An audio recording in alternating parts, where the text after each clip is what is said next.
everyone. It's your girl, Shanice Jones, and I want to welcome you to another episode of Your Millionaire Friend. This is where we keep it all real about what it takes to build wealth, create freedom, and change the game. Again, I said this is what it takes to build wealth, create freedom, and change the game. Now, today we're talking about a topic that is very close to my heart, the landlord game. Now, as you know, I'm a landlord. I own properties in New York, New Jersey, and Pennsylvania. My husband and I invest in three different areas for three different reasons, but that's for another day. On top of that, you know that we have a property management company called Gold Key Assets. So we have been in and out of this game day in, day out. We have 18 years plus experience in this game. So we want to speak specifically about top mistakes that new landlords make that can cost them money, peace, and even their property. Now, this might seem like a lighthearted topic, but it is seriously an important one, especially for people who are current landlords or people who are thinking about being landlords. Because one of the things when I speak to people about, hey, why don't you own properties? Why don't you invest in real estate? They say, oh, I don't want to be a landlord. I don't think I'm cut out for it. I don't think it's for me. And they list a whole bunch of reasons that really can be fixed easily. All right. So I've seen it. I've lived it. I've worked with others through it. So let's get into it. All right. So the first property I bought, I did not treat it as an asset at all. I was just happy to own something. You know, when you come from another country and you're starting over from zero, you just want to hold something. You just want something to be yours. It's something, it's a feeling that you have. You just want something for yourself. So when I bought my first property, I have very little plans, paperwork, or processes in place. And that lesson cost me, as I believe that the tenant ended up being in charge of the house instead of me. Now, this tenant wasn't picked by me per se. I inherited this tenant. But I still did not establish my presence once I got there and took over. So I was so busy being nice and wanted to be this fun-ish landlord, like, hey, that's fine. We'll get that done. Don't worry about it. At the end, that cost me. Yes, that cost me. And from that moment, I have put my foot down when it comes to taking care of my property and doing business as a landlord. So today I want to share 10 mistakes that I've seen or lived through that you can avoid. Yes, 10 mistakes. And here's a nugget for you, because every week I like to share a golden nugget. Being a landlord is not necessarily about being nice. It's about being respected. So set the tone early. I'm not saying don't be nice. No, don't go saying, oh, Shanice Jones, this girl on YouTube said don't be nice. Yeah, you be nice. Good morning, good afternoon. Be respectful, but be firm. Being nice is not at the top of the list when it comes to a requirement for being a landlord. You have to be respected, and you have to set that respect tone very early. Okay? So here are 10 mistakes new landlords make, and take this as 10 different golden nuggets that I'm going to give you. I'm also going to give you some extra pro tips, I think, throughout. Let's see how it goes. So number one mistake, the very beginning, not screening tenants properly.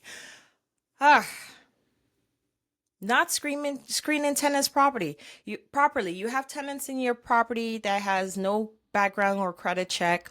You just relying on vibe, or you saw a sob story online and you're like, oh my God, this person such and such, you know what? I have an apartment. How about you move in? No.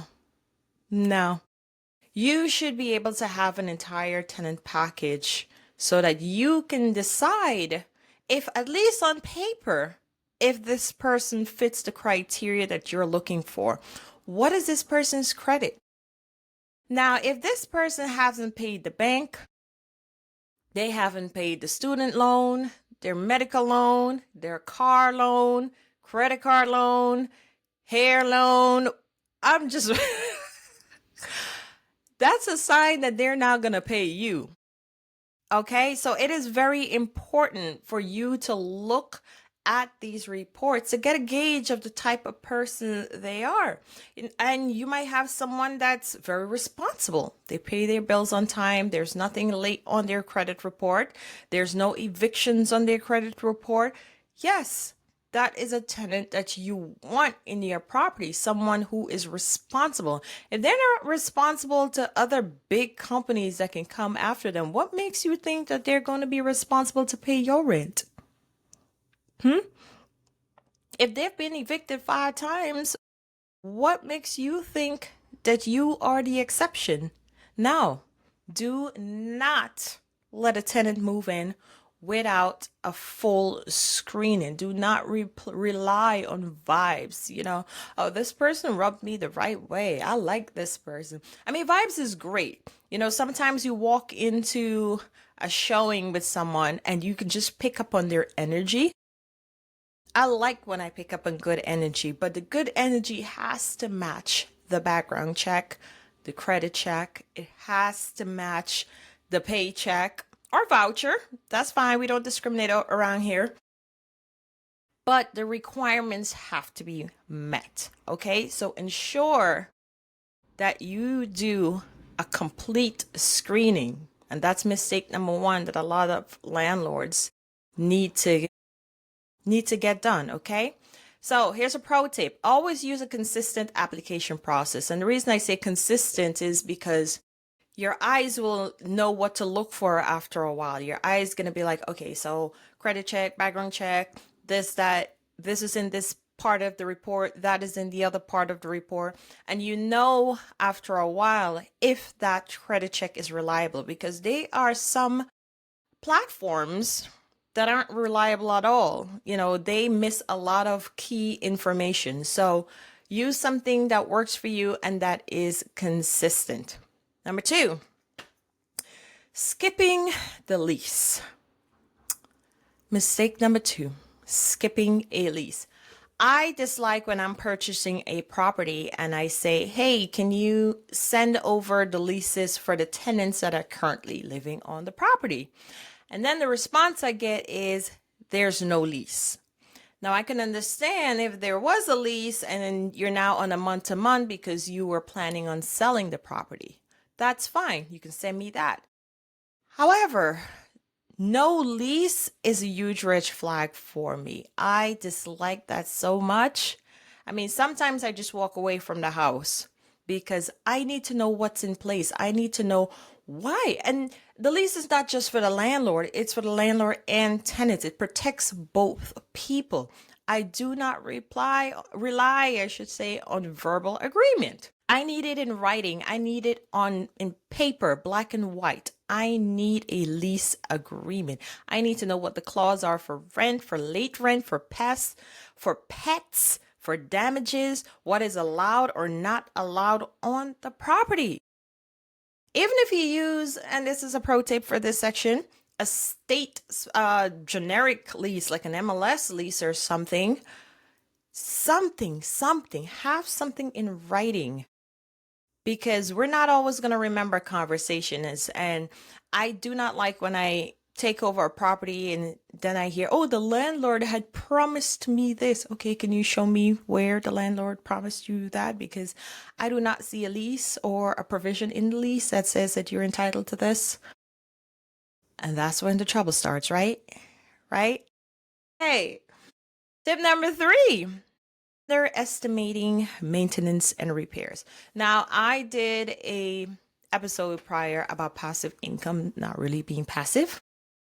So when you're a landlord or an investor, you have to remember and understand maintenance and repair. So thinking passive income, that it means no expenses. As a landlord, there will be expenses and you are responsible for them. Now, yes, tenants have a responsibility as well. They have a responsibility to maintain stuff. And if they break stuff, they have to fix it or pay for it. Okay? But you have a responsibility as well. So you have to ensure that you are taking care of certain expenses. So have a budget for expenses, have a budget for maintenance. Okay. You also need a budget for vacancies, especially if you have a mortgage on the property. It has to still be paid when the property is empty. The bank don't care. The bank don't care that the tenant moved out. The bank don't care that you evicted a tenant. You need to have money set aside to still give the bank their money. Okay? Pro tip, have 10 to 15% of the rent every month set aside for repairs, just in case. All right?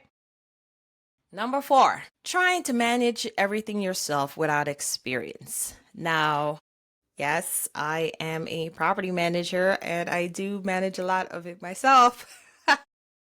However, I do come with experience. I have 18 years of experience in this field. So, if you're just starting out and you don't know anything about this, you have no system in place, get professional help. Okay? Unless you're willing and you have the time to learn the ins and outs of this industry, otherwise get professional help. If you have no system, if you're chasing rent manually, if you still have a checkbook and you show up at your tenant's house on the first of the month, knock, knock, let me get the cash and I'm gonna write a receipt, then no, you need help. If you're DIY everything, then you're gonna run into trouble. Okay? And I'm not saying that there's things or roles that you cannot fit, but ask yourself, what are your strengths and your weaknesses? Now, you can use your strengths and contract out your weaknesses. That way, everyone's happy. Okay, you're included, and you also have things that you can't do professionally done. All right. And pro tip on this too, even when you're managing solo, treat it like a business.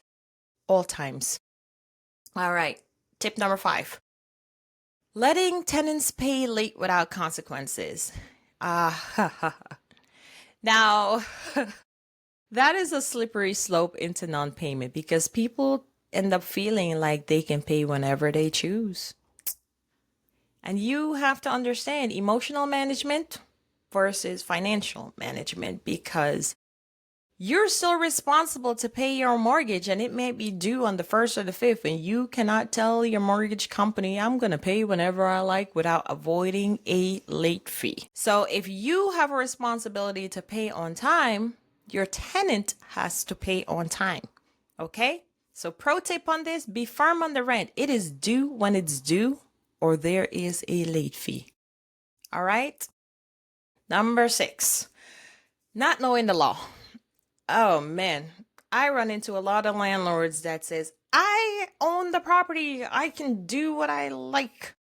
Okay, all right, I hear you, but no, there are certain local laws that you have to adhere to. Okay, some of them might involve like a rental certificate or registration.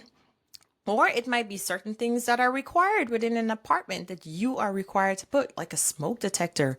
It can be as simple as that. Or it can be things like giving the tenant notice for access. You can't just walk in there whenever you choose to in the middle of the night. Oh, I want to do an inspection. Okay, that's fine, but you got to give some type of notice. What does your local law say about illegal evictions, late fees, deposits? All of these things. And you know what? Pro tip, you either educate yourself or you can hire a local law consultant like myself. Hey, gold key plug.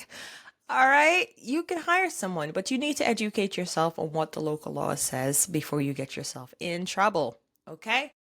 Number 7, not raising rent to market value. Now, I'm a type of landlord that does not like to cause hardship on my tenant. But I also don't mind them leaving if they're paying way below market rent, because sometimes I run into a situation whereby I buy a property and a tenant has been living on the property for so long that their rent has not been increased. So it's way below market value. So what do you do in that point? You have to raise it because you are losing money month after month. All right. So you cannot fear losing tenants. You cannot fear it because there's going to be other tenants. You have to understand what the market says, And even if you go below that, but you have to be close to it at least because you're paying market rate for expenses. Okay? And this can cause you to lose money month after month, year after year. All right? So a pro tip on this is set expectations for small annual increases from the beginning. All right. For me personally, I do not increase my rent every year. I usually do every other year because I feel like tenants need a break too. Number 8, failing to document everything. I was just speaking to a landlord a few days ago, and she's having problems with her tenant, and with everything, what she does is verbal communication, verbal communication. So it turned into a big she says, she said, she said, she said. And I said, okay, did you send them a letter? Did you send them an email? No, I didn't. I said, is there anything in writing about expectations? Nope. There's no written communication. I said, okay, when it comes to the place, is there any pictures? No, nothing. Huh. Well, you know what? You have to start treating your rental like court evidence. You have to start treating it like if we have to go to court, I need to make sure that the judge sees this is how I'm giving you the place. Okay? Document everything. Everything. All right? Number 9, letting tenants slide on rules. Now, the whole country is run by rules and laws. And being a landlord is no exception. We have responsibilities, we have laws to follow. So, why should being a tenant be an exception to the rule? All right. Now, you might have rules for extra people, pets, unauthorized businesses. Okay, nope, nope, nope. Right? I try to avoid drama. So when I see, a lease violation, I send an email immediately. I speak to the tenant, but I make sure that I document it immediately. Do not let tenants slide on the rules because once they slide on one, they're going to keep sliding. They'll slide on the second one, the third one, the fourth one. Okay? Enforce your lease like it's gospel, over and over and over and over. Keep going because this is a business. All right. And that brings me to number 10. Thinking of this like a hobby instead of a business is where a lot of us go wrong. This is not a hobby. This is an asset. You're paying taxes on it. You're paying water and sewer. This comes with bills, liabilities, risks. It is not a hobby. So having no LLCs in place, no systems, no profit goals, nothing, that is not how we are going to operate in 2025. So a pro tip, start with treating this like a real enterprise. This is a business. We're going to treat it as such, okay? Now, if I can go back and I can speak to newbie Shanice before she got her first tenant, here's what I would tell her. Don't be afraid to say no. Stick to your rules, even when it's uncomfortable. And, some people are uncomfortable with face-to-face confrontations and conversations. Even when those moments appear, you can say, I will consult my partner and I will get back to you. And then when you go back to your office, you write them an email so that it's documented that you're still saying no. Okay? Understand also that your peace is worth more than their problems. If something needs to be fixed, just call the contractor, let them take care of it, and you move on with your life, okay? Always, always, I would tell Shanice, my newbie Shanice, always protect your assets legally. Always protect your assets. If you're in doubt, call the attorney. That's it. All right? All right. I think I have said like a mouthful for today. So here's your golden nugget for today. Every property is a business and every tenant is a customer, but you're still the boss. I think I need to repeat that. Every property is a business and every tenant is a customer, but you are still the boss. If you want long-term peace and profit in real estate, you have to get educated, stay firm, manage with love and boundaries. Okay? We are not friends. Your tenants are not friends. No, no, no, no. This is a business arrangement. And the best way to keep it is as a business arrangement. Okay? So I hope you enjoy these golden nuggets for today. I give you 10. I was trying to give you five, but you know what? There was just so much I wanted to fit in there. So I just wanted to touch on all of these 10. So thank you for tuning in. Be sure that you follow me on IG and YouTube at Your Millionaire Friend. I really enjoy bringing you these nuggets weekly, and I hope that it really helps you and changes your life. All right. Again, it's your girl, Shanice Jones, and you're listening to Your Millionaire Friend. Bye.